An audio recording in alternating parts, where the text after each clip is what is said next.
The NFL is an ever-changing league as players go from roster to roster all the time. Very rarely do players in today's age play for more than a decade and stay on the same team through the entirety for a variety of reasons, such as a hefty contract or simply not being the player they once were. Quarterbacks are no exceptions to this, as we saw veterans move this offseason that had been with their franchises for over a decade in Phillip Rivers and nearly 2 full decades in Tom Brady. With players moving all the time and a lot of them often being unhappy due to contract disputes and sometimes a lack of involvement, it is nearly an impossible task to build a championship team. Yet, 2 teams in the NFL right now should be looked at as copies for how to build an NFL team, and that's what we're going to discuss in today's video, is how the Buffalo Bills and the Arizona Cardinals are blueprints for NFL teams to use on how to build an NFL team and construct a roster. But before we get started, make sure to like the video and subscribe to the channel, as all support is very much appreciated.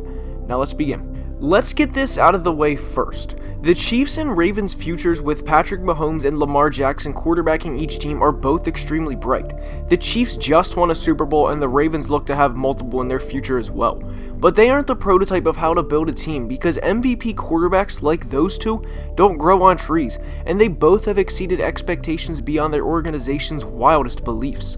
They are outliers, and teams shouldn't look for the next Mahomes or Lamar in the NFL draft every year because they are each one of ones.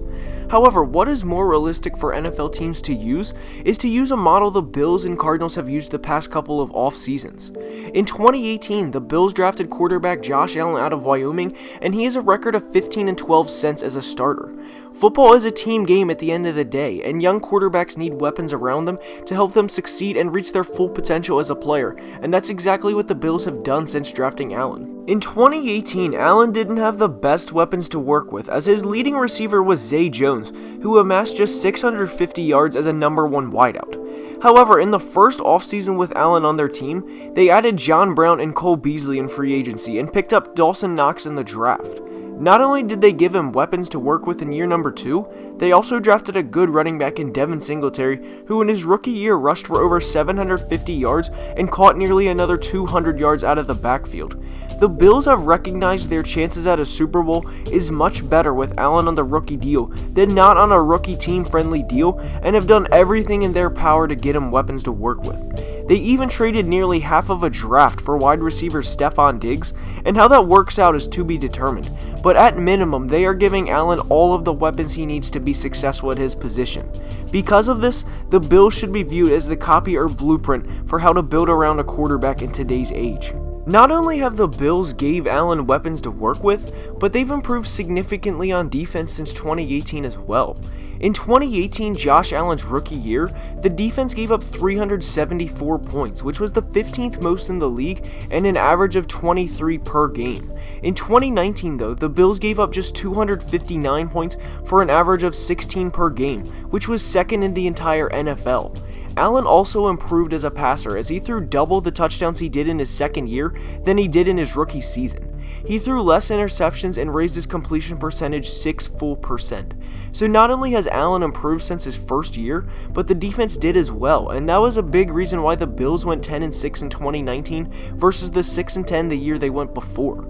With the Patriots dynasty looking like it's officially over, the Bills very well could be on their way to a division title in 2020, and maybe even beyond that because they should be the favorites to win the division.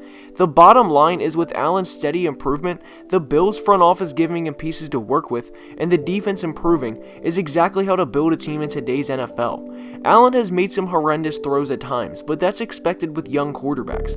He did improve his passer rating by nearly 18 points from year 1 to year 2, and the Bills did him a service by getting him Stephon Diggs and a new running back to hand the ball off to in third-round running back Zach Moss. The way Brandon Beane in the front office has went about building this roster is the exact way teams like the Bengals should with Joe Burrow, and the way teams like the Jets should have with Sam Darnold. And for what it's worth, while we were on this, the Jets wasted the first 2 years of Sam Darnold's career as they made little effort to really get him weapons to work with, and they should be the blueprint of what not to do. They went out and signed Le'Veon Bell, who was a year removed from football, only to place him and Sam behind a horrendous offensive line.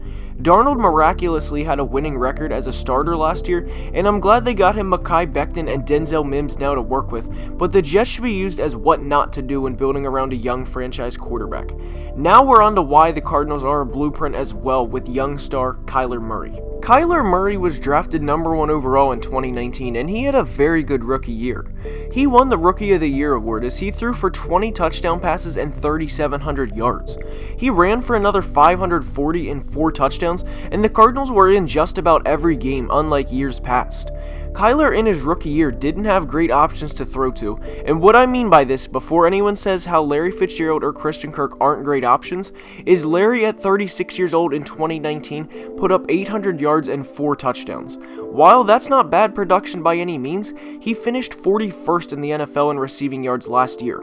This isn't Larry Fitzgerald's slander for his career, it's just saying Larry at 36 in 2019 and 37 in 2020 is not a great receiving option. He is a first ballot Hall of Famer, don't get me wrong, but to think at age 37 he will put up 1,000 yards and 10 touchdowns just isn't realistic.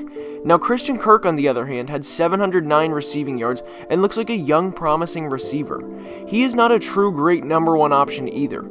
Kirk is a good young talent, but to say he's a great option and put his name up there with players like Michael Thomas, Julio Jones, and his new teammate DeAndre Hopkins, it's just not realistic.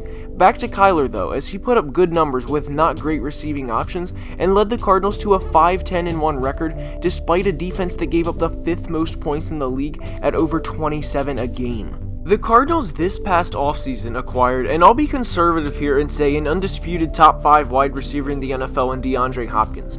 They absolutely fleeced the Texans in this deal as they got rid of a bad contract in David Johnson and gave up just a 2nd round pick.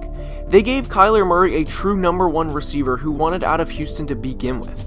DeAndre should flourish in head coach Cliff Kingsbury's system and be a 100-catch, 1,000-yard, 10-touchdown player in 2020.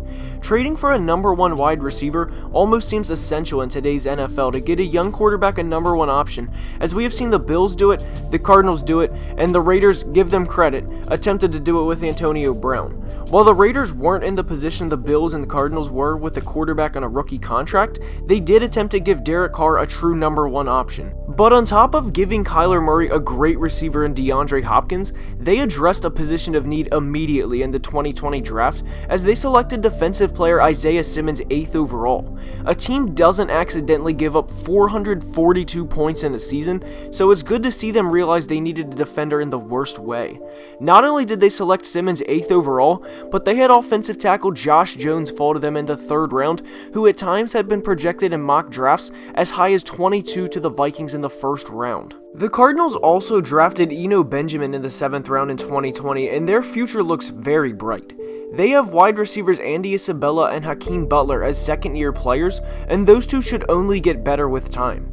The Cardinals drafted a young quarterback in 2019, brought in a new head coach in 2019, so they could each grow together and are becoming a good example of how to build a team. Another team in their division, the Rams, tried the method of making a 1-year all-out run for it back in 2018, and it didn't pan out for them.